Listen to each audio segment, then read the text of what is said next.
Pemirsa, terima kasih Anda masih di Jus Pagi. Pemirsa, kita ke informasi berikutnya. Komisi Pemberantasan Korupsi atau KPK menduga motor gede milik Ridwan Kamil bersumber dari korupsi Bank BJB. Meski demikian, moge milik mantan Gubernur Jawa Barat ini belum dipindahkan ke rumah penyimpanan benda sitaan dan rampasan.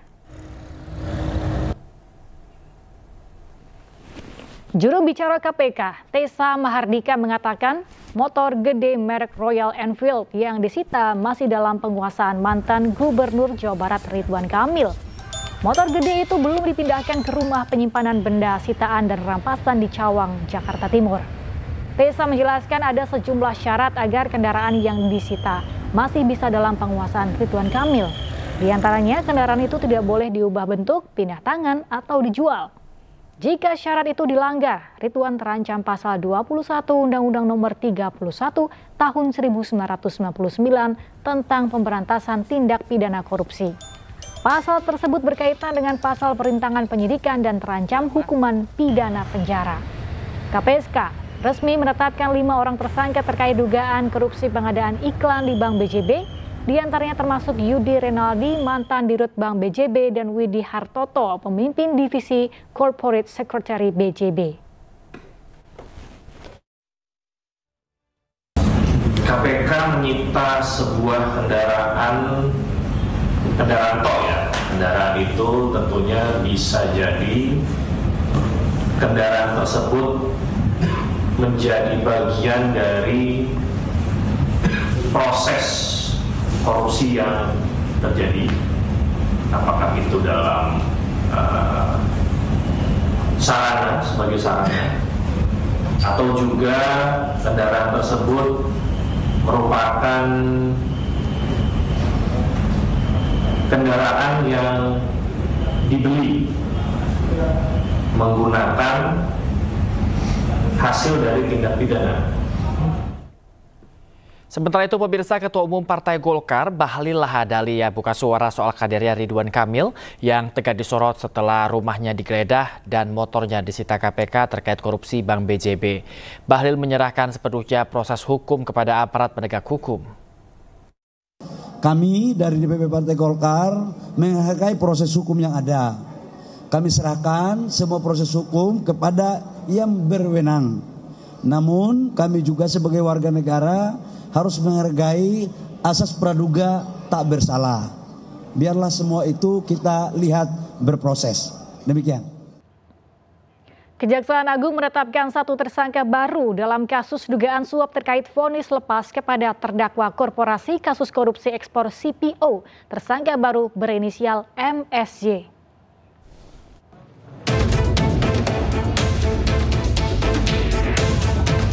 Kejaksaan Agung kembali menetapkan 1 tersangka baru dalam kasus dugaan suap terkait vonis lepas kepada terdakwa korporasi kasus korupsi ekspor CPO.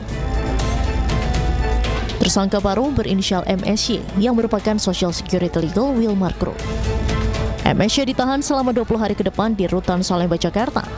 Selain menetapkan tersangka baru, Kejagung juga telah melakukan penggeledahan di 3 lokasi dan menyita 2 mobil mewah.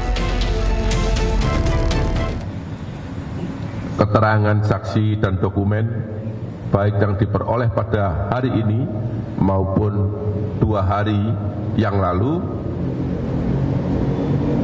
penyidik menyimpulkan telah ditemukan 2 alat bukti yang cukup sehingga pada malam ini menetapkan 1 orang tersangka atas nama MSY. Ya, atas nama MSY, di mana yang bersangkutan sebagai Social Security Legal Wilmar Group. Terhadap tersangka dilakukan penahanan 20 hari ke depan terhitung mulai hari ini di Rutan Salemba, Cabang Kejaksaan Agung Republik Indonesia berdasarkan surat penahanan nomor 28 tanggal 15 April 2025. Dengan demikian, Kejagung saat ini telah menetapkan sebanyak 8 tersangka dalam skandal suap vonis lepas kasus minyak goreng. Ketujuh tersangka sebelumnya terdiri dari 4 hakim, 1 panitera, dan 2 pengacara. Dari Jakarta, tim liputan iNews melaporkan.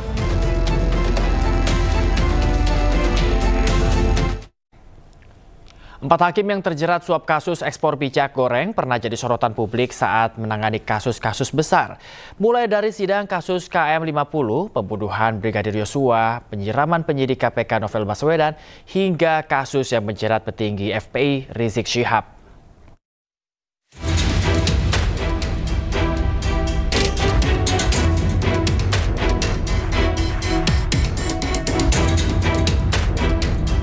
Kejaksaan Agung telah menetapkan 8 tersangka dalam kasus dugaan jual beli putusan dalam perkara korupsi bahan baku minyak goreng. 3 diantaranya merupakan hakim dan 1 ketua Pengadilan Negeri Jakarta Selatan. Kejagung mengungkap Ketua PN Jakarta Selatan memberikan uang suap kepada 3 hakim sebanyak 22,5 miliar rupiah. Uang tersebut diberikan 2 kali dengan nominal 4,5 miliar dan 18 miliar rupiah dengan pesan agar hakim memvonis lepas 3 terdakwa korupsi. Sebelumnya, keempat hakim yang terjerat suap kasus ekspor minyak goreng ini pernah jadi sorotan publik saat menangani kasus-kasus besar. Tersangka kasus suap penanganan korupsi ekspor minyak sawit mentah Muhammad Arif Nurianta yang kini menjabat sebagai Ketua Pengadilan Negeri Jakarta Selatan pernah menangani sejumlah kasus besar. Nama Arif sebelumnya pernah menjadi sorotan publik saat memutus vonis bebas terhadap terdakwa penembak Laskar Front Pembela Islam atau dikenal dengan peristiwa Kilometer 50. Selain itu, Arif juga pernah menjatuhkan vonis bebas terhadap selebritas Ashanti pada 2019 dalam kasus pencemaran nama baik senilai 14,3 miliar. Tersangka lainnya Hakim Ali Muhtarom juga jadi sorotan. Ia merupakan salah satu hakim Pengadilan Tipikor Jakarta yang sempat menangani sejumlah perkara seperti kasus korupsi PT Asabri, kemudian kasus korupsi mantan Gubernur Papua Lukas NMB, kasus korupsi PT S4G Kemenkominfo, hingga menangani perkara korupsi impor gula. Dalam kasus ini menjerat mantan Menteri Perdagangan Thomas Lembong. Usai Ali Muhtarom jadi tersangka, posisinya dalam penanganan perkara ini digantikan hakim lain. Hakim lainnya yang jadi tersangka adalah Juyamto. Namanya mencuat setelah menangani kasus penyiraman air keras terhadap penyidik senior KPK Novel Baswedan pada 2019. Saat itu Juyamto memvonis 2 terdakwa penyiraman masing-masing 2 tahun dan 1,5 tahun penjara. Selain itu, Juyamto juga pernah menangani perkara perintangan penyidikan kasus pembunuhan berencana terhadap Brigadir Yosua Huta Barat yang menjerat Verdi Sambo. Beberapa waktu lalu, Juyamto juga menjadi hakim tunggal dalam sidang pra-peradilan yang diajukan Sekjen PDI Perjuangan Hasto Kristianto. Dalam putusannya, Juyamto menolak pra-peradilan Hasto. Adapun Hakim Agam Syarif Baharudin pernah menangani perkara kasus korporasi termasuk di sektor kelapa sawit hingga kasus yang menyeret petinggi FPI Rizik Syihab terkait dengan kasus kerumunan yang melanggar protokol kesehatan di masa pandemi COVID-19. Dari Jakarta, tim liputan iNews melaporkan. Ratusan pekerja pendamping desa memaksa masuk ke dalam gedung Kementerian Desa dan Pembangunan Daerah Tertinggal saat berunjuk rasa. Mereka menuntut Menteri Desa dicopot lantaran telah memecat pendamping desa secara sepihak. Di belakang mobil, maju ke depan, kawan-kawanku, sahabat-sahabat juang, para pendamping desa, mau dihinakan, agak kembangkan kembali.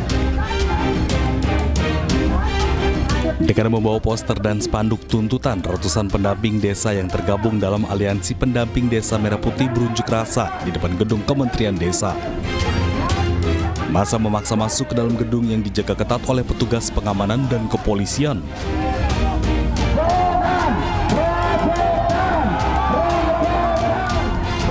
Aksi saling dorong antara petugas dan massa tak terhindarkan. Hal ini membuat pagar utama gedung terbuka dan massa merangsak masuk ke dalam gedung. Unjuk rasa ini sebagai bentuk penolakan kebijakan Menteri Desa PDT tentang PHK sepihak kepada pendamping desa yang pernah mengikuti pencalonan sebagai anggota legislatif pada pemilu 2024. Total ada 1.040 orang pendamping desa di tahun 2025 yang kehilangan pekerjaannya. Kami kami hadir ke tempat ini, kami ingin menunjukkan bahwa kami sangat profesional dan berintegritas dalam membangun desa, dalam mendampingi desa. Yang menjadi persoalan bahwa kami hari ini yang berjumlah 1.040 orang dan ribuan orang lain atas kebijakan yang tidak populer, atas kebijakan yang jolim oleh Menteri Desa Randy Sutanto melakukan PHK terhadap kami seluruh pendamping desa 1.040 orang. Para peserta aksi juga meminta Presiden Prabowo agar mencopot Yandri Susanto sebagai Menteri Desa karena dianggap tidak memihak kepada pekerja pendamping desa. Dari Jakarta, Helmi Sajangbati, iNews melaporkan. Presiden Prabowo Subianto berencana segera mengumpulkan Menteri Kabinet Merah Putih guna membahas rencana evakuasi warga Gaza ke Indonesia. Meski demikian, Prabowo belum menginformasikan waktunya.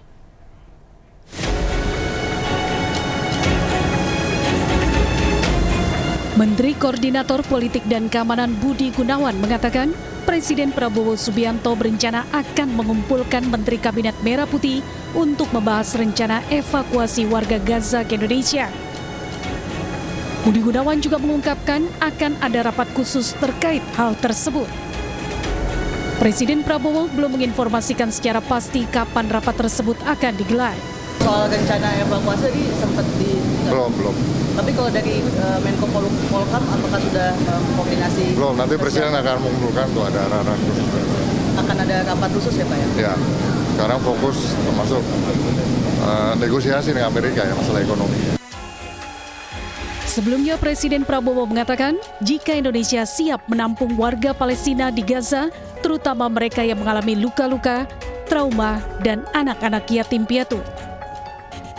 Rencana tersebut dapat berjalan jika mendapatkan persetujuan dari otoritas Palestina, pihak-pihak terkait, serta wajib memenuhi syarat yang telah ditetapkan. Tim Liputan iNews melaporkan.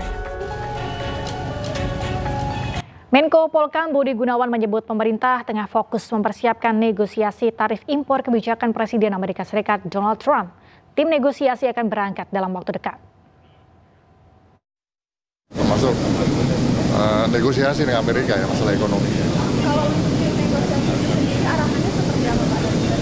Ada kan, kita ada klasifikasi yang terkait dengan tarif, non-tarif, dan investasi. Itu sudah dirumuskan, jadi ada tim dalam waktu dekat akan berangkat.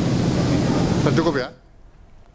Indonesia mengirimkan tim negosiasi ke Amerika Serikat untuk melakukan negosiasi tarif impor baru. Salam sejahtera buat kita semua, teman-teman media cetak. Tim negosiasi yang terdiri dari Menko Perekonomian Erlangga Hartarto, Menteri Luar Negeri Sugiono, dan Menteri Keuangan Sri Mulyani Indrawati secara khusus memiliki target untuk berunding langsung dengan pemerintah Amerika Serikat di Washington, Amerika Serikat. Erlangga menyebut tim negosiasi menghendaki adanya hasil yang konkret dari perundingan dengan pemerintah Amerika Serikat. Erlangga juga menyebut pemerintah akan terbuka terhadap peluang pembentuk pasar bebas terbatas antara Indonesia dan Amerika Serikat.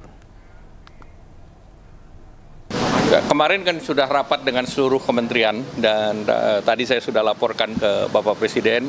Tadi malam sudah ada pertemuan antara secara online Sekretaris Commerce dengan Pak Luhut, saya dan beberapa Bu Mari dan yang lain.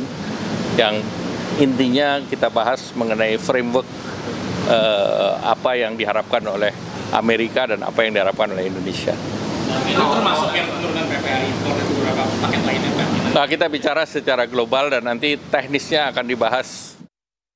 Kita beralih ke informasi olahraga pemirsa. Atlet voli fenomenal Indonesia Megawati Hangestri Pertiwi resmi bergabung dengan klub Proliga Gresik Petrokimia. Kehadiran Mega akan memperkuat Gresik Petrokimia dalam menghadapi final for Proliga 2020.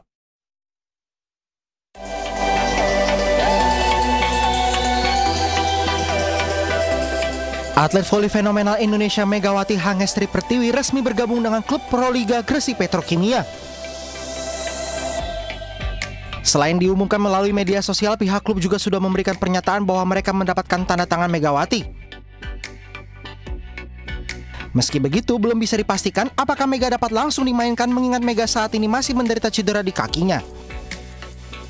Ya, kami sudah mengupayakan yang terbaik semuanya lah. Nanti kita tinggal tunggu hasilnya aja pada saat pertandingan. Artinya besok bisa dimainkan untuk mendapatkan? Dilihat besok pada saat pertandingan. Jawabannya masih sama. Kita lihat besok pada saat pertandingan. Tapi mereka dapat diri soal main tanda. Ya, nanti dilihat lagi, Pak. Cedera apa, Mbak? Kenapa? Cedera apa sih sebenarnya? Kaki kanan. Megawati sendiri bergabung dengan Gresik Petrokimia usai memutuskan untuk tidak memperpanjang kontraknya bersama klub Liga Voli Korea Red Sparks.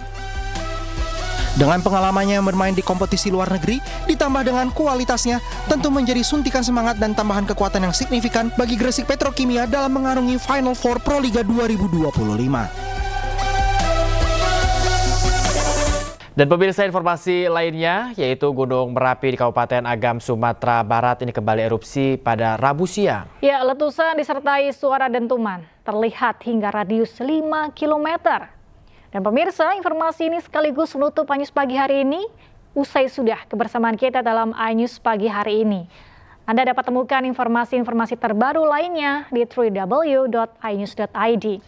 Cuplikan tayangan berita iNews dapat Anda saksikan di kanal YouTube @official iNews. Dan mewakili kerabat kerja yang bertugas, saya Galuh Pandu. Dan saya Bayu Pradana mengucapkan terima kasih atas kebersamaan Anda pemirsa. Selamat beraktivitas, selamat pagi dan sampai jumpa.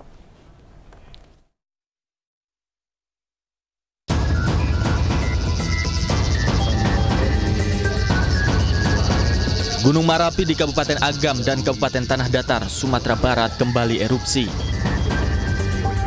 Saat erupsi terjadi, warga yang berada di kebun Kecamatan Ampe Angkek mendengar letusan disertai suara dentuman.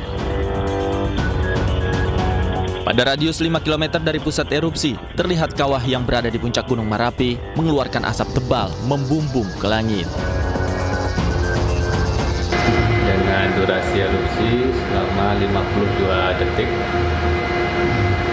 asap teramati dengan tinggi kolom 800 meter condong ke arah timur laut. Untuk status Gunung Merapi sendiri saat ini masih pada level 2.